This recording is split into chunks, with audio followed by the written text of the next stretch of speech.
All views expressed in this podcast are those of the individuals participating and do not necessarily represent those of the Department of the Air Force or the Department of Defense.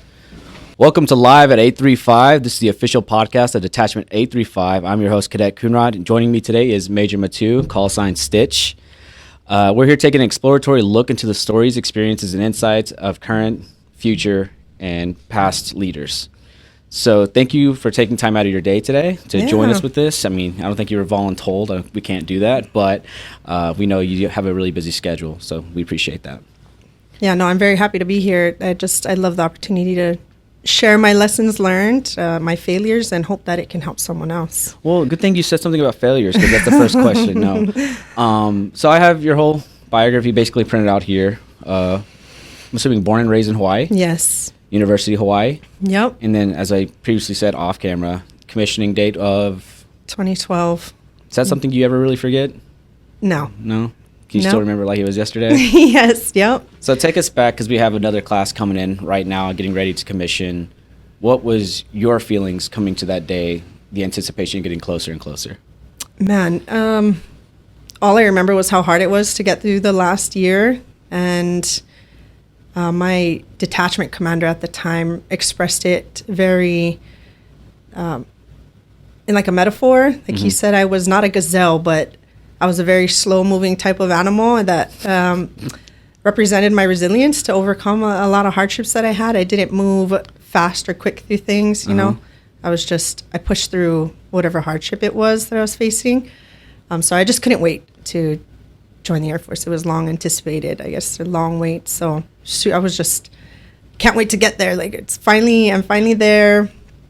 Yeah, I remember the day, June 2nd of 2012. And then I remember my interactive duty date, October 17th of 2012. So those are days I think I will never forget. And I think the same will be for all of you guys. No, absolutely. I can still remember the day or the moment that I got the call. My recruiter was like, hey, I know it's Christmas, but you got 2 days. You're either shipping out or we're done. So December 27th was the day that I shipped out. Yeah, and see? February 27th, I do believe, was the day that I graduated. I can still remember promotion dates. But that's cool. Yeah, so Hawaii, and then first base was Vandenberg? Yes. So that was technical training for missile operations. That was 6 months of my life. Crazy enough, right? I was pregnant and had my first son while I was there at Vandenberg, all throughout tech training. So that was a huge part of my life also. Nobody's really pregnant at tech school. Yeah. And I was actually really scared. So it's kind of another like hardship thing. Wasn't married. I was pregnant, going to tech training, not sure if I was going to be able to do it. There was a lot of fear associated with me being pregnant, and now I'm going to go to tech training. I can't pass a PT test because all of these things. And I was so blessed when I got there because the first sergeant was so extremely supportive, like, absolutely, you can still do tech training. And when I walked out of his office, I can't tell you the weight that was lifted off my shoulders, in that it was okay to be like I was, like pregnant and moving forward with tech training. So there's a lot of fear building up to that actual moment. But I bet. Yeah, I mean, I could never imagine, because that can't happen for me, but I could imagine, be like, how difficult it is not only moving away from a place you've been your entire life, away from your support system that you've had, but luckily you had a really good NCO, that first shirt that was there, able to kind of, like you said, relieve the stress and kind of breathe new life into you, be like, it's gonna be okay. So with that being said, what would be your advice for those that are first time leaving home, leaving the nest, you know, like haven't really been taught to fly, but it's like, hey, jump out of the nest, it's time to go? Oh, it's a learning experience every step of the way. I think my biggest thing is it's lean on who's closest to you, like in your circle, like your circle of trust, I guess. So I had my boyfriend, who's now my husband at the time, and he was a really big support system and still is for me. My sister was another big support system for me. So it was a really close family, and that I leaned on, even for financial help. So other pro tip, make sure you're saving for when you're actually commissioning, because I went broke and I went into the Air Force broke, did not save any money. So another fail on my part. But support system financially, mentally, emotionally. Lean on those around you. And kind of like I've talked with you in your office before, like, I just say that Hispanics are just the land-based Hawaiians, just because we are so family-centric, like very loud, very boisterous, eat a lot, Yes. maybe drink a lot of juice at the party, Yeah. and the kids are asleep on the chair while everyone else is still, Yes. congregating. So I know with my own personal experience, it was quite the shock to go from love and family and everyone around me all the time, especially being a teenager, and then going out to completely on my own with no support network. So whenever you did that, did you feel like when you met people in the military, did you have a stronger tie to some of them than what you had like grown up with? Man, yeah, I guess that's that we embraced the suck together type of thing. We all Absolutely. jumped in it and kind of didn't know what to expect of anything. So yeah, absolutely. I formed a really strong bond with everybody in my tech training class. Still friends with a lot of them to this day. And so I just talked to one of them the other day because I got my assignment to my next base. Where are you going? I'm going back to FE Warren, 20th Air Force. Okay. Yeah. Let's see here. I've been to FE before, and I actually haven't made the announcement to all of the AS classes You heard it yet. here first. That's right. You did hear it here first. Letting my friends know my assignment. We were in tech school together, and so I'm just really, yeah, absolutely some of the most powerful bonds that you can make. And so when I looked through your career, it was only like, it just seemed so fitting for you to come and be cadre, to be an instructor, to be a mentor again. It showed that you were a flight commander of training, and then you were actually doing some training for, I think it was like college level studies. Maintenance at Vandenberg. Yes. Yeah. That was more overseeing different CCAFs, particular for like career fields. Oh, I see. Yes, yeah. And there was like a huge breadth of experience dealing with mainly NCOs. Yes. So That was like- my first time working with NCOs, right? I'm a missileer, so nuclear operations by trade, did that for a long time. 6 years, I was at FE, and then Malmstrom after that. Then went to Vandenberg to be an instructor, so still was in like training operators how to operate, or future operators, that is. And then I got a really unique opportunity to be a flight commander for a maintenance training squadron. So that Okay. was the first time I oversaw enlisted personnel, a lot of which were NCOs. And then I had my flight chief, which was the first time I've ever had a flight chief. So that relationship, I really got to learn about how we really work together and how we share responsibilities and oversight over all of our personnel and the jobs that we have to do. And that was a really outstanding experience. I grew so much being in that role. Was it a comfortable growth? No, absolutely not. It was there was a lot of hard lessons learned. I made a lot of mistakes, but I think I learned from them in a way that I was able to take more risks and trusting decisions that I make, and making those decisions more calculated. So applying that risk, because sometimes I would do things and it wasn't really like approved, I guess, or it Yeah. wasn't allowed, or in the past, I guess. So I just kind of did things and so just learning how to take more calculated risks. So let's rewind it back. So we talked about commissioning, and then we're going all to baby Yes. Stitch Yeah. to more brave Stitch and being like, you know what? Let's roll the dice on this. I'm willing to take the brunt end of the stick if it comes to that. What was the shell shock to you as far as like being in the military? Like ROTC trains you for so much. Where did you see you were like, this was not in the textbook throughout ROTC, and I don't know what to do with this situation? What I will tell you is my greatest advice is what my mom told me. And she said, Melissa, Uncle Sam owns you now. If Uncle Sam says to jump, you say how high, and you follow through with that.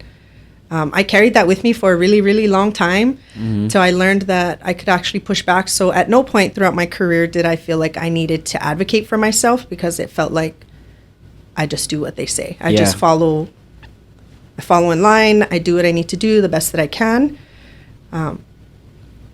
So I didn't really feel the urge, or like I didn't feel like I needed to push back, because I just felt like I was following orders.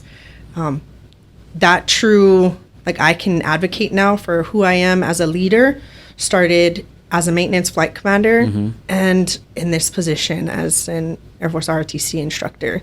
I've grown immensely, probably the most in my entire career being here.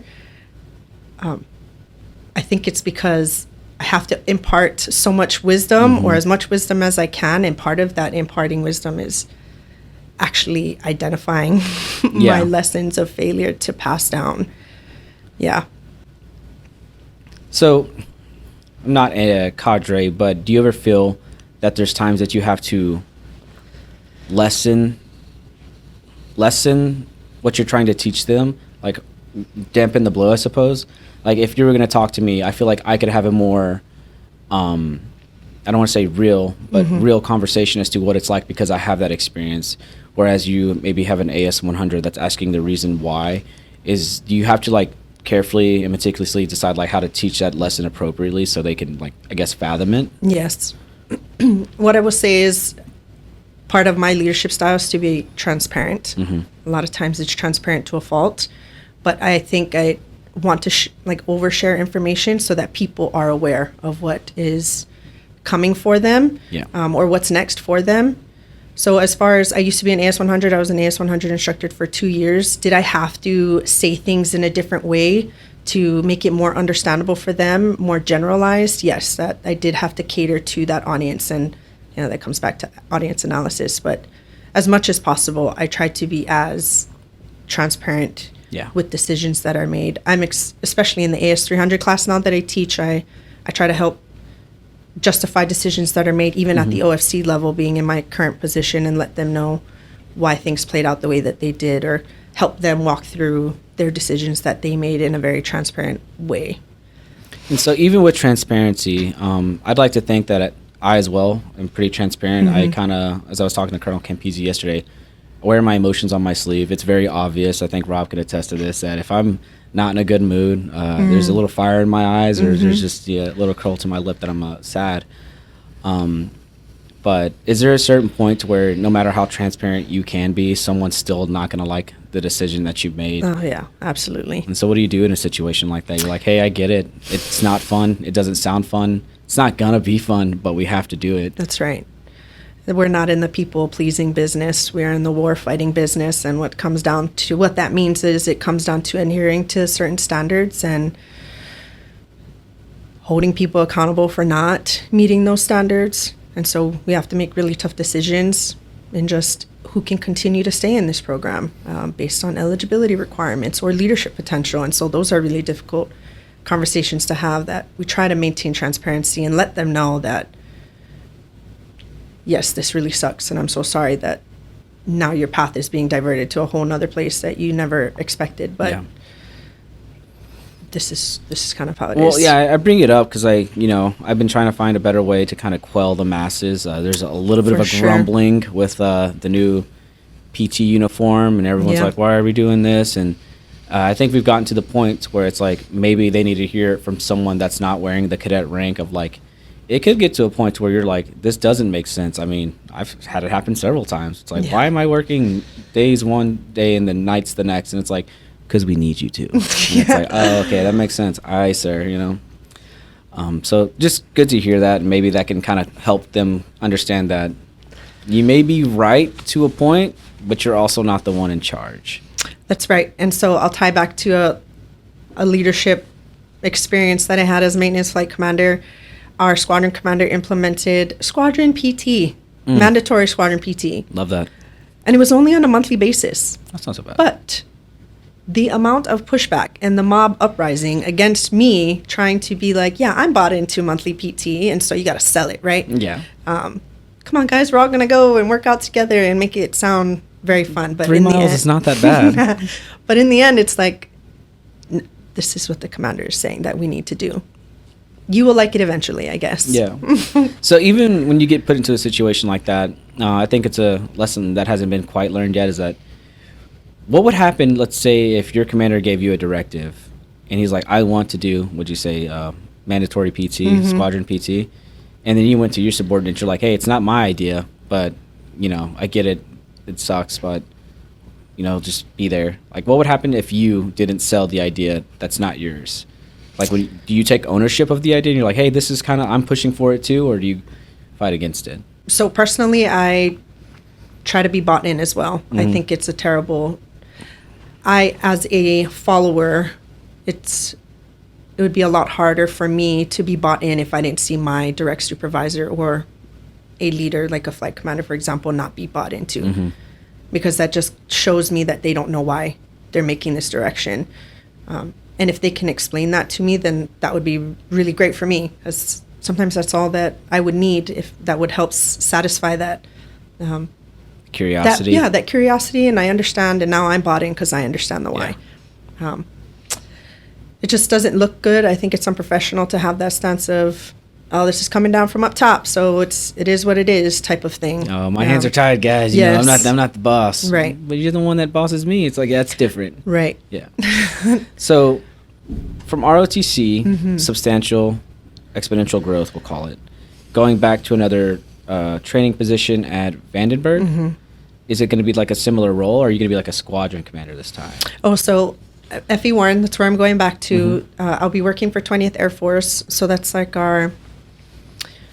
it's not a major command, but it's a numbered Air Force that helps with a lot of operations. So they're operations oversight for all the wings. I'm going to be in an operations test officer position. I've never been in a test officer position, so I don't know exactly what all of that looks like yet, what my role is.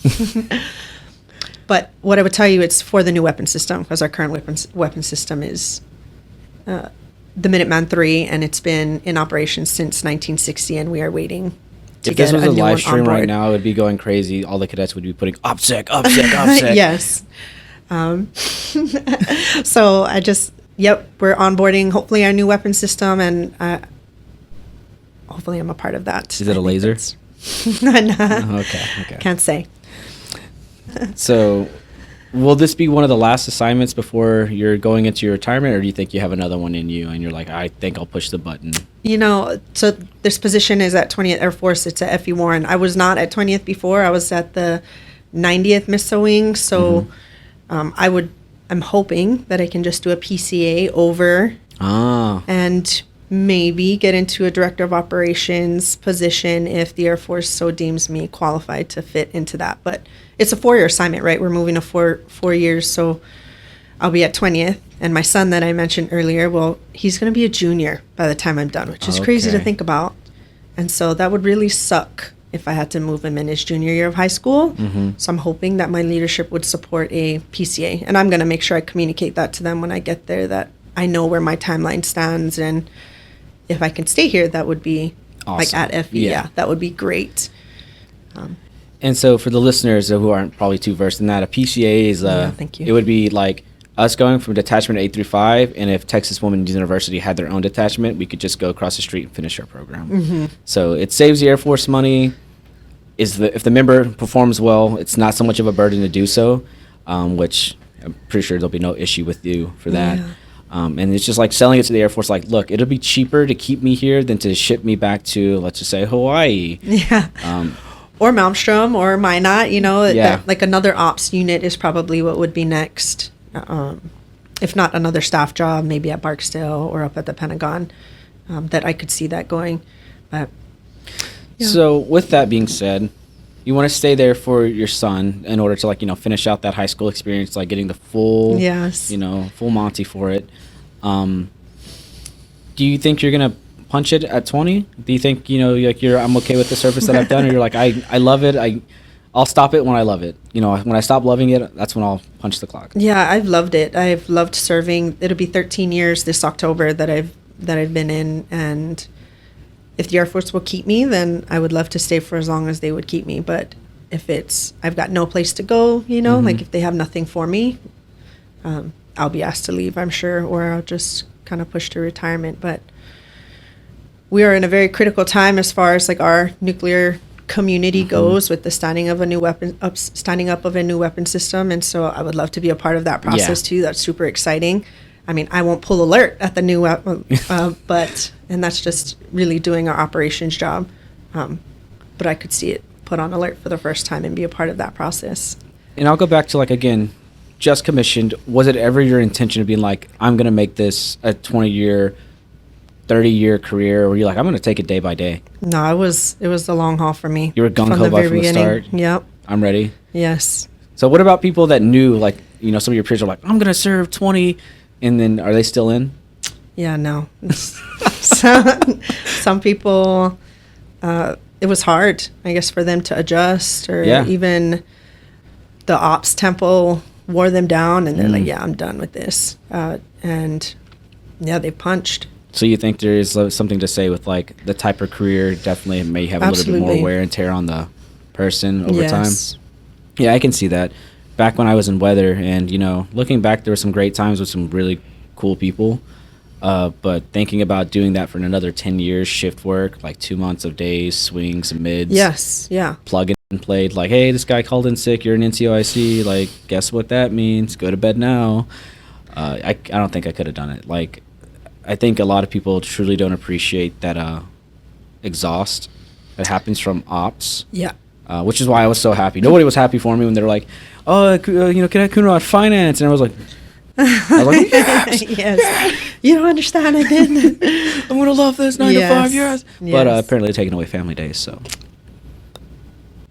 Maybe. That's not confirmed, all right? Allegedly, that's Airman NCO, different Facebook page, don't follow. Yeah. Just got the 5-minute warning. He's telling me to stop yapping. Okay. But I always want to kind of bring it back to you just commissioning, which a lot of this has gone from your experience. How did you feel?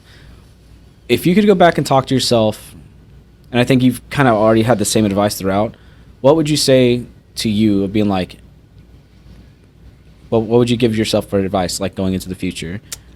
I think my biggest thing is to lean on the people that's around you, even in your work space. Don't be afraid to ask for help. I was very much someone that I think kept a lot of the barriers up and was just like head down, do the job, do the mission. Didn't really, like, I made friends, don't get me wrong, but it was from a very personal place of that I'm having a really hard time with this thing and asking for people when I was hurting the most through something. And so I guess this goes back to, or this kind of touches to mental health. Like, we need to be connected with each other. Yeah, and absolutely. so if you find what that means for you, because you will be separated from your family, and you have to accept that. Like, physically, it's really hard to maintain those relationships. I don't want to say out of sight, out of mind, but it's a very real thing when you're just like in the grind of doing things. So you have to have that Air Force family, those people that you can connect with. And throughout my career, I've been so blessed to have an Air Force family where my kids grow up with my friends' kids. And it really and truly has been such a blessing to have that. And I think back to those as some of the most beautiful moments in my career. And I'm thankful for the Air Force that I could forge those. But that's my biggest thing. If you have the right help and support, you can get through anything. Yeah, absolutely. And I think it just goes back to your credit of like transparency. You know, I had this from Chief Wilson, and she's out there. Hopefully she's listening to this. Honest, open, and transparency. She called it hot. As long as you can do those things, it's not that you can't fail as a leader. It's just going to help you to be a more successful one. And I think you kind of exemplify all of those characteristics of being like, I am going to be as transparent with you, as you said, maybe to a fault at times, but it's coming from a place of care, of love, and also showing that it's okay to be vulnerable, not only as a person, but you said leader. And I love that because it wasn't as a woman, it's as a leader. And that, again, humanizes the people that are going to be leading of, you're not Superman, even if people think you are. It's okay to be vulnerable.